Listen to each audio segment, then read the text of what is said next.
58 నెలలు దాటాం. ఆలోచన చేయమని అడుగుతా ఉన్నా. మీ బిడ్డ, మీ అన్న ఇంకో 10-15 సంవత్సరాలు ఇదే ముఖ్యమంత్రి స్థానంలో ఉంటే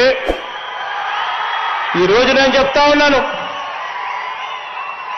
ఆ పేదవాడు ఇంట్లో ఉన్న ఆ చిన్నపిల్లాడు, ఆ 1వ తరగతి జరుగుతా ఉన్న ఆ చిన్నపిల్లాడు పెద్దోడయి అనర్గళంగా ఇంగ్లీష్ మాట్లాడతాడు పెత్తందారుల పిల్లోళ్ళ కన్నా బెటర్గా. పేదవాడి భవిష్యత్ మార్పు జరుగుతుంది. ప్రతి ఒక్కరూ కూడా గమనించమని చెప్పి కోరుతా ఉన్నాను.